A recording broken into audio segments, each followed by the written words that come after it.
All right, what's going on, everyone? Gabriel here with Qual RC, coming back to you with another video.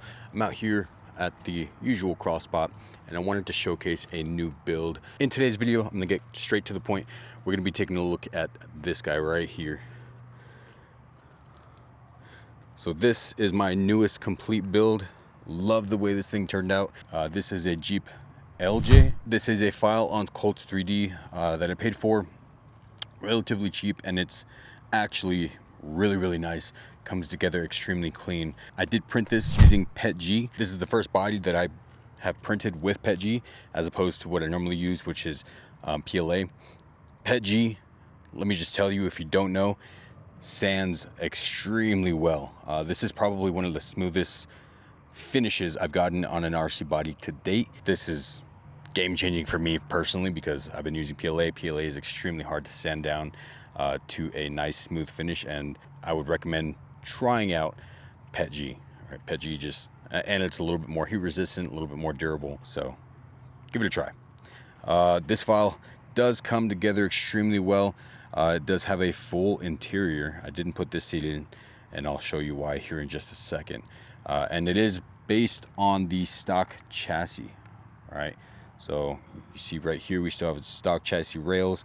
It comes with a bumper, both front and rear. Comes with a battery tray that connects to a stock chassis with integrated shock mounts. Comes with these side trays right here that also double as your sliders for the sides, and then it also comes with inner fender wells for the front of the vehicle as well, to cover any electronics that you might have inside. I did install the Endura big bore 39mm shocks.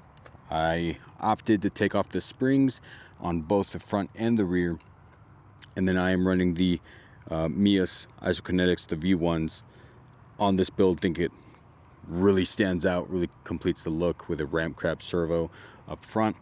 And then, like I said, it's built for the stock chassis as well as the stock electronics. So you have a perfect slot here for one of those stock ESCs / receiver combos. And then you can even see a small little, I don't know how well you can see it, but there is a little cutout right here for the on and off switch. So very nice. The only thing that I had a little bit of trouble with on this build is just the battery connection. So this slot is big enough, just big enough for a stock battery to go into, and then it has this little tab right here as kind of a retainer to keep it in place.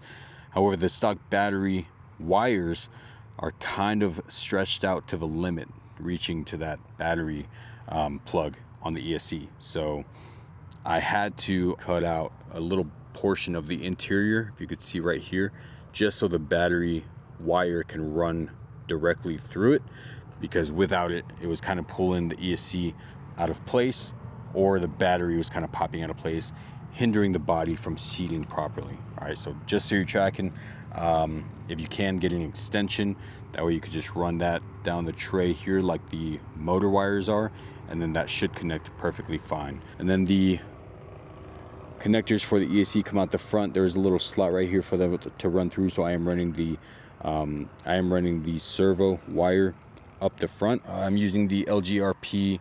These are the claw hammer 57mm tires with the Trio bead locks. You've seen these on a lot of my builds at this point. I like the way they look on different builds, so I kind of cycle them in and out. Previously they were on the LC80, and now they're on here, and I think they actually look really well with the paint scheme that I have. And then I also am running the Endura purple 50-turn brush motor with their included transmission if you get the bundle, and then that connects all to the stock ESC. I am using the V2. I'm trying to get it to focus right here.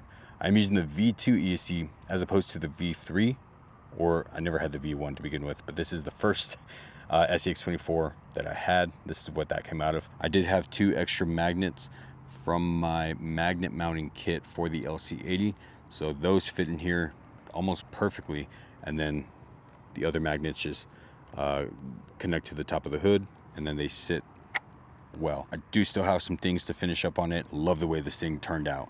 We're gonna go ahead and get it on the rocks. Not expecting this thing to do super well at all, so we'll see how it does.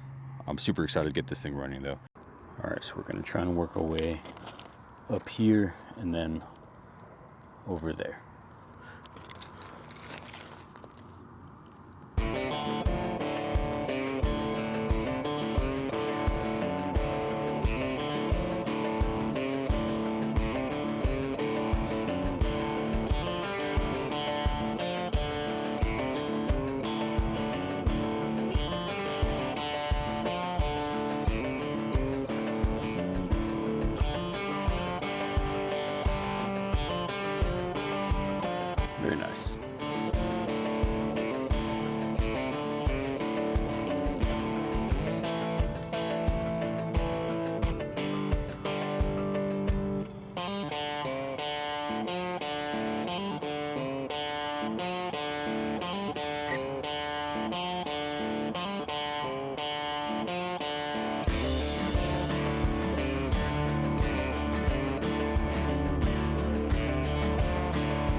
All right, so kind of going back the way we came. Let's see how we do here.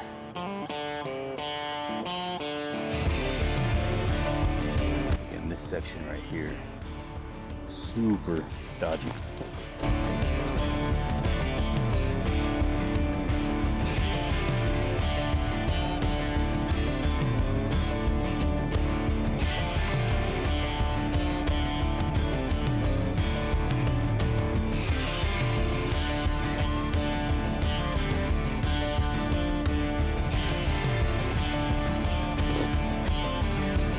Come on now.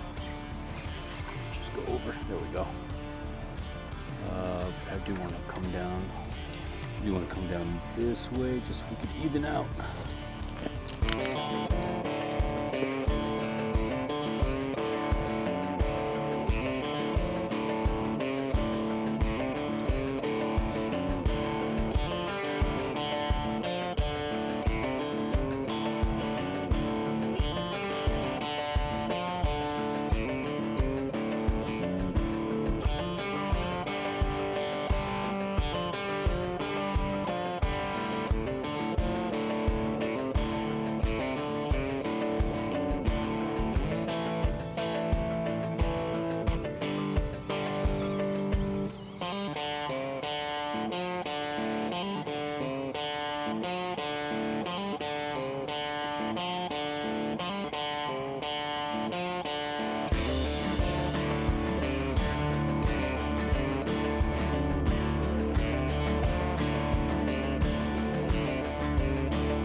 What you're seeing is kind of, in my opinion, really just a testament to how, again, this is my opinion, but how good the V2 stock ESC receiver was.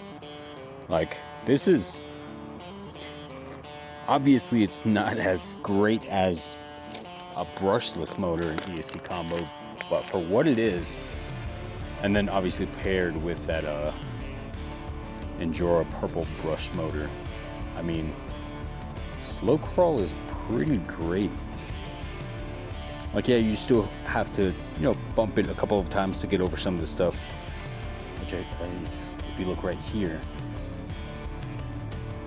you know, there's a little bit of throttle, but once it's up and over, I mean, you're pretty much smooth sailing.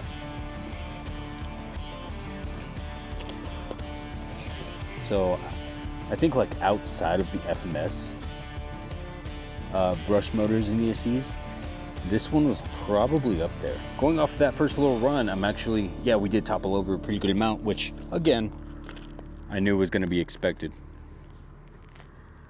But as far as the performance on the lines that I didn't think we were going to be able to do, I think we did extremely well. So just to kind of reiterate my final thoughts, first of all, I highly recommend, let me turn this way. I highly recommend the body. If you have a deadbolt wheelbase Scx24 that you want to kind of give a little bit of a makeover to, I would 100% recommend it. Even if you have a different wheelbase, just purchase those links and drive shafts to fit the deadbolt and you're solid. Enough said on that. Again, I'll be dropping the link to this body in the description down below in case you're interested. I would highly recommend it. It's 100% awesome, pretty much. With the exception of that whole battery thing. Make sure you get that extension for the battery so that way you can run it a little bit more comfortably and you don't have to modify the interior at all, like I did. The body comes together beautifully. Everything is very well built or designed to fit the stock chassis, so you don't have to go out and look for an additional chassis. If you're running your first truck and you want to kind of give it a more custom look and you're into Jeeps, again, you can't go wrong with this setup. You don't have to buy another chassis. You don't really have to buy anything, to be honest with you. You can keep everything stock outside of the body, and then you just print the body or have someone print it for you, and you just stick that on the chassis. And that's it, and you're done. So those are my final thoughts. Performed way better than I thought it was going to, and I'm really happy about that. So thank you guys for watching. Hopefully you enjoyed the video. If you did, make sure you like and comment down below. Subscribe if you haven't done so already. I would really appreciate it. We're almost to 100 subscribers, so help me get there with your subscription to the channel. I would really appreciate it. Make sure you check out any of the other videos on the channel. If you enjoyed this one, the other ones are pretty similar in as far as content goes, so hopefully you'll enjoy some of those as well. So if you have TikTok, make sure you follow me. Thank you guys so much again.